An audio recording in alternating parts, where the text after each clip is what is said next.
युवराज स्वर्णसेन को सरना ने अनजाने में घुसपैठिया समझकर बंदी गृह में डाल दिया था, जिससे नाराज होकर राजा और रानी ने उसे सभा में बुलवा लिया था। लेकिन आम्रपाली ने युवराज स्वर्णसेन को जवाब देने के लिए कहा, आखिर क्यों वो वेश बदलकर महल में आए। युवराज स्वर्णसेन ने राजा के समक्ष खड़े होकर कहा, सरना की इन सब में कोई गलती नहीं है। जैसे ही उन्होंने ये कहा तो राजा ने उनसे पूछा, तो फिर बताइए आपने ऐसा क्यों किया? क्यों आप महल में छुप कर आए, और जब आप सब कुछ जानते थे तो सरना को क्यों नहीं बताया कि आप युवराज हैं? स्वर्णसेन, जिसके चेहरे पर अब तक एक चंचल मुस्कान थी, अब गंभीर भाव में बदल चुकी थी। उसने उत्तर देते हुए कहा, महाराज, हमारे पास आपके सभी प्रश्नों का उत्तर है, लेकिन इससे पहले हम एक बात कहना चाहेंगे, और वो ये कि हम वैशाली के युवराज हैं और हमारा कर्तव्य है वैशाली पर आने वाली सारी समस्याओं और चुनौतियों का सामना करना। सरना, आम्रपाली और वहां उपस्थित सभी सदस्य युवराज स्वर्णसेन की बात बड़े ध्यान से सुन रहे थे। सरना अंदर ही अंदर स्वर्णसेन से बहुत क्रोधित थी। स्वर्णसेन ने अपनी बात जारी रखते हुए कहा, महाराज, वैशाली में घटित हर घटनाओं से हम भली भांति परिचित थे। हम गुरुकुल में अवश्य थे, परंतु वैशाली में हो रही प्रत्येक गतिविधि के बारे में हमें पत्र के माध्यम से पता चलता रहा, और इसलिए हम एक दिन पूर्व वेश बदलकर वैशाली में आए और पूरे वैशाली और उसके आसपास के गांव का आकलन करते आए। युवराज स्वर्णसेन द्वारा अपनाई गई रणनीति को सुनकर वहां बैठे सभी मंत्रीगण और सभासद उनकी वाहवाही और जय जयकार करने लगे। तभी राजा ने कहा, आपके विचार सराहनीय हैं युवराज, परंतु महल में छुपकर आने की वजह अब तक हमें समझ नहीं आई और आपने बताई भी नहीं। महाराज, उसकी वजह भी है मेरे पास, और इसके लिए मैं आप सबसे यही कहूंगा कि आपको गर्व करना चाहिए कि आपके महल में, वैशाली में, सरना जैसे सतर्क और वीर सैनिक भी हैं। युवराज स्वर्णसेन ने जैसे ही ये कहा, सरना सवालिया नजरों से स्वर्णसेन की तरफ देखने लगी। उसकी तारीफ कर रहा था, लेकिन क्यों? सरना ने तो उसे कारागार में बंद करने तक खूब पीटा था। स्वर्णसेन अपनी बात जारी रखते हुए आगे कहते हैं, महाराज, हम देखना चाहते थे कि महल में तैनात सैनिक कितने सजग और कितने चौकन्ने हैं, परंतु इतने सारे सैनिक होने के बावजूद भी अगर हमें कोई पकड़ पाया तो वो थी सरना। उसकी बात सुनने के बाद वहां उपस्थित सेनापति जी थोड़ा शर्मिंदा हुए, क्योंकि सैनिकों की विफलता, उनकी कमजोरी दिख रही थी। तभी सरना ने हिम्मत जुटाते हुए युवराज स्वर्णसेन से प्रश्न किया, जब हम आपको कारागार में बंद कर रहे थे तब आपने हमसे क्यों नहीं कहा कि आप युवराज हैं? स्वर्णसेन ने सरना की तरफ देखा। कल तक जो युवक इतना चंचल व्यवहार कर रहा था, अभी वो बहुत ही समझदार लग रहा था। उसे देखकर सरना ने तुरंत अपनी नजरें फेर ली। स्वर्णसेन ने सरना के प्रश्न का उत्तर देते हुए कहा, अगर आपको हमने सत्य बता दिया होता तो हमें आपकी ईमानदारी का पता कैसे चलता? हमें गर्व है कि आप जैसी सैनिक हमारे महल में उपस्थित हैं। स्वर्णसेन की बातों से अब हर कोई चुप हो गया था, लेकिन अब हर किसी की दृष्टि में पछतावे की झलक जरूर दिखाई दे रही थी। हर किसी ने सरना के खिलाफ बोलने में कोई कसर नहीं छोड़ी थी।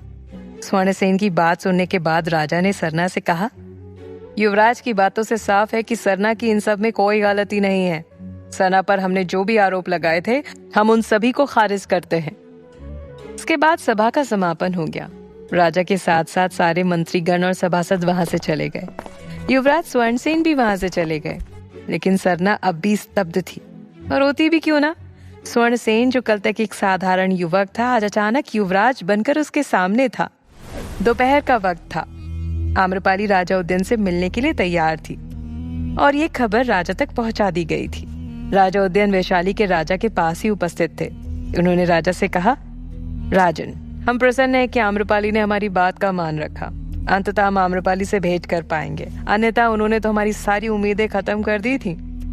वैशाली के राजा ने कहा, महाराज, आपको हुई सारी असुविधाओं के लिए हम क्षमा चाहते हैं, परंतु हम आपके आभारी हैं कि आप वैशाली आए और सम्राट बिंबिसार के खिलाफ लड़ने में हमारी सहायता के लिए तैयार हुए। इसके सामने आम्रपाली से मिलना आपके समक्ष हमारी छोटी सी भेंट है। राजा उद्यन ने कहा, राजन, हम तो प्रारंभ से ही आपके साथ हैं। सम्राट बिंबिसार के खिलाफ जाने की चेष्टा अब तक कोई भी नहीं कर पाया, परंतु आपने उनके खिलाफ लड़ने की हिम्मत की है, इसलिए हम आपके साथ हैं। राजा उद्यन भले ही इस वार्तालाप में वैशाली के राजा के सामने बैठे थे, लेकिन आम्रपाली से मिलने की इजाजत मिलने के बाद उन्हें अब हर घड़ी मानो एक एक पहर लग रहा था। वो इस चर्चा को खत्म कर शीघ्र, अति शीघ्र आम्रपाली से मिलना चाहते थे। इधर आम्रपाली अपने महल के बाग में थी। उसके साथ सरना भी वहीं उपस्थित थी। आम्रपाली ने सरना से कहा, आसपास के जितने भी राज्य हैं स्मिता के बारे में वहां से पता करो। उसे अवश्य ही किसी ने यहाँ पर भेजा था। आम्रपाली दासी स्मिता के बारे में जल्द से जल्द पता करना चाहती थी, क्योंकि एक वही थी जो उनके खिलाफ हुए षड्यंत्र के बारे में बता सकती थी, और उसके मिलने पर ही हर्षदेव के साथ हुए छल का पता चल सकता था। उसी वक्त एक उड़ता हुआ तीर महल के बाग में लगे आम के वृक्ष पर जाकर लगा। आम्रपाली ये देखकर अचंभित थी, लेकिन सरना बिल्कुल बेफिक्र दिखाई दे रही थी, मानो कुछ हुआ ही ना हो। आम्रपाली ने तुरंत कहा, सरना ये तीर कहाँ से आया? सरना के होठों पर मुस्कान थी। वो बिना कुछ कहे उस तीर के पास गई और एक झटके में तीर को निकालकर वापस आम्रपाली के पास आकर खड़ी हो गई। आम्रपाली ने उससे पूछा, सरना तुम मुस्कुरा क्यों रही हो, और ये तीर कहाँ से आया है? सरना ने उस तीर से कुछ निकाला और आम्रपाली को दिखाते हुए कहा, देवी, ये तीर हमारे गुप्तचर का है। हमारे शत्रु की नजर में ना आए इसलिए हमने उसे तीर के माध्यम से संदेश पहुंचाने के लिए कहा था। इस संदेश या तो हर्षदेव के विषय में होगा या फिर स्मिता के विषय में। वो संदेश एक पत्र के रूप में था, जिसे तीर में फंसाकर सरना के गुप्तचर ने आम्रपाली के महल में भेज दिया था। सरना की बात सुनकर आम्रपाली ने कहा, तो फिर विलंब मत करो सरना, तुरंत पढ़ो इसमें क्या लिखा है। सरना ने उस पत्र को खोला और तुरंत कहा, निश्चिंत रहिए देवी, इस बार हमारे गुप्तचर के हाथ में अवश्य कुछ लगा होगा। इसके बाद सरना ने पत्र पढ़ना शुरू किया। आम्रपाली उसकी तरफ बड़े ध्यान से देख रही थी। कुछ देर पढ़ने के बाद सरना ने कहा, देवी, हमने कहा था ना, इस बार हमारे गुप्तचर खाली हाथ नहीं आएंगे। कुछ पता चला सरना? आम्रपाली ने उत्सुकता से पूछा। तो सरना ने कहा, देवी, स्मिता का पता चल चुका है। वो अवंती जनपद के एक छोटे से गांव की रहने वाली है और इस वक्त वो वहीं पर है। ये सुनकर आम्रपाली के चेहरे पर मुस्कान आ गई, लेकिन अगले ही पल मायूस होकर बोली, और हर्षदेव? सरना ने मायूस होते हुए इशारे से मना किया। उसका इशारा समझकर आम्रपाली ने अपनी नजरें नीचे झुका ली। सरना आम्रपाली का दुख समझ रही थी। वो आम्रपाली का साहस बढ़ाते हुए कहती है, देवी, हम उन्हें ढूंढ लेंगे, आप निश्चिंत रहिए, परंतु अभी हमें निकलना होगा। अगर आज्ञा हो तो हम अवंती जाकर स्मिता को साथ लेकर आते हैं। आम्रपाली ने सिर हिलाते हुए हामी भरी और आदेश मिल सरना वहां से चली गई। मायूस होकर आम्रपाली अपने कक्ष में आ गई। उसे हर्षदेव की याद सता रही थी। वो अभी तक उस दिन की घटना को भूल नहीं पाई थी जब सेनापति ने हर्षदेव पर वार किया था। वो खुद से कहती है, हर्षदेव, जल्दी वापस लौट आओ। तुमने हमसे वादा किया था कि तुम वैशाली को नष्ट करोगे और हमें यहाँ से मुक्त कराओगे। कहाँ हो तुम हर्षदेव? अब आम्रपाली अपने दोनों पैरों को मोड़ते हुए अपने बिस्तर पर बैठ गई और अपना सिर दोनों घुटनों पर रख लिया। इधर मगध के सम्राट बिंबिसार वापस अपने महल में पहुंच चुके थे। उन्होंने आज एक विशेष सभा बुलाई थी। बिंबिसार ने अपने सेनापति से गंभीर मुद्रा में कहा, वैशाली पर आक्रमण करने की सही रणनीति तैयार कीजिए। अगर सेना बल में विस्तार करने की आवश्यकता हो तो और सैनिक रख लीजिए। अस्त्र शस्त्र की आवश्यकता पड़े तो और मंगवा लीजिए, लेकिन इस बार वैशाली हमारे हाथ में होना चाहिए। सेनापति सम्राट बिंबिसार की आज्ञा पाकर वहां से चले गए। उस सभा में सम्राट बिंबिसार की और भी रानियां बैठी हुई थी, जिसमें रानी चेलना और कौशला देवी भी उपस्थित थी। यूं अचानक वैशाली पर आक्रमण करने की क्या वजह हो गई?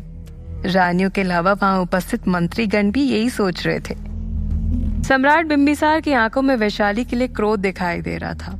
अंतेनाग भी वहां उपस्थित था। उसे सम्राट के अचानक लिए हुए इस निर्णय पर संदेह था। उसने अपने मन में कहा, स्त्री के चक्कर में बड़े से बड़े राजा और शूरवीर भी ढेर हो गए। सम्राट बिंबिसार भी कहीं आम्रपाली की वजह से अपना सर्वस्व गवा न बैठे। रानी चेलना सम्राट बिंबिसार के ज्यादा करीब थी। सभा के बाद वो सम्राट के कक्ष में गईं और उन्हें इतना बेचैन देखकर कहा, सम्राट, जब से आप देशाटन से वापस लौटे हैं आप कुछ बदले हुए से लग रहे हैं। सब कुछ ठीक तो है ना? सम्राट बिंबिसार रानी चेलना से नजर नहीं मिला पा रहे थे, लेकिन उन्होंने जवाब देते हुए कहा, हाँ महारानी, सब ठीक है। रानी चेलना सम्राट को असमंजस से भरी नजरों से देख रही थी। उन्होंने कहा, फिर अचानक वैशाली पर आक्रमण करने की क्या वजह है?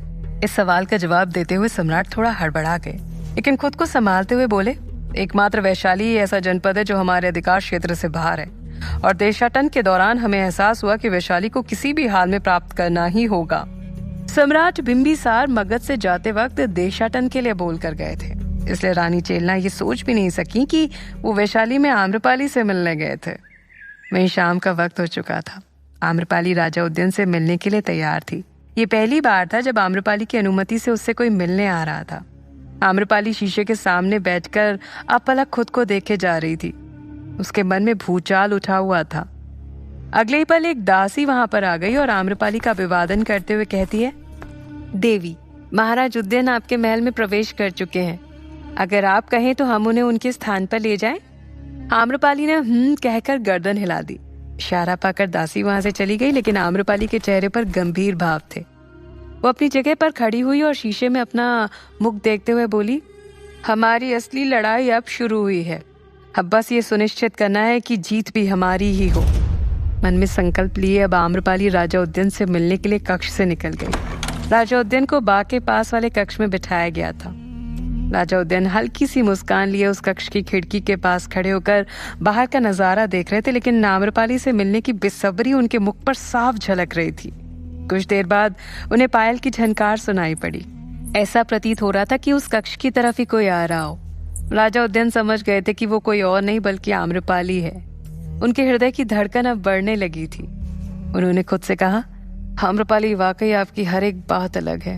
आप बोलती हैं तो ऐसा लगता है सुनते रहें। आप सामने रहती हैं तो लगता है आपको देखते रहें। आप जब चलती हैं तो आपकी पायल की आवाज से मधुर कोई धुन लगती ही नहीं। इधर कक्ष में प्रवेश करते ही आम्रपाली ने कहा, कहिए महाराज, आपको हमसे क्यों मिलना था? उसके शब्दों में कोई भी भाव नहीं थे। आम्रपाली की आवाज सुनकर राजा उद्यन के चेहरे के भाव बदल गए। उन्हें समझ नहीं आ रहा था कि वो आम्रपाली से क्या कहें। कुछ देर बाद उन्होंने जवाब देते हुए कहा, धन्यवाद आम्रपाली, आप हमसे मिलने के लिए तैयार हुई। हम आपके आभारी हैं।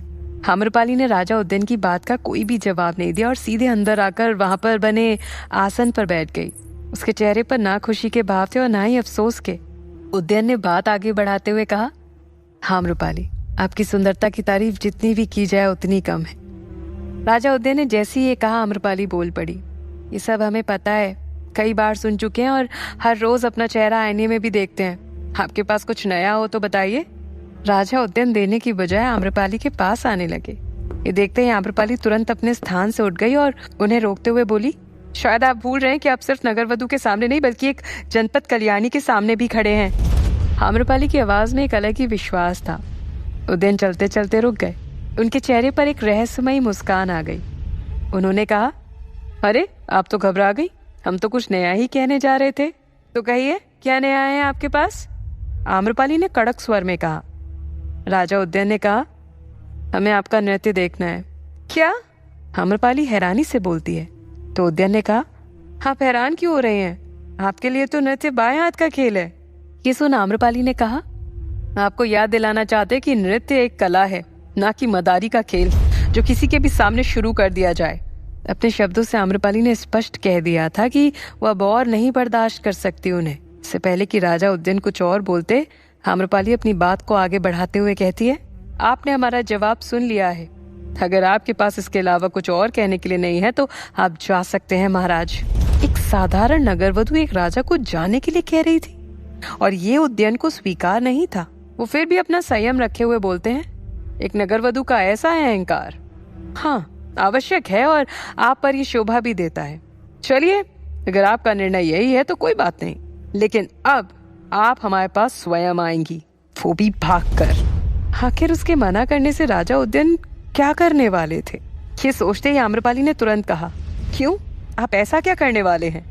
राजा उद्यन मुस्कुरा रहे थे और कहते हैं, कुछ ही देर में आपको ज्ञात हो जाएगा। इसके बाद राजा उद्यन एक भी पल वहां नहीं रुके और वो सीधा कक्ष से बाहर निकल गए।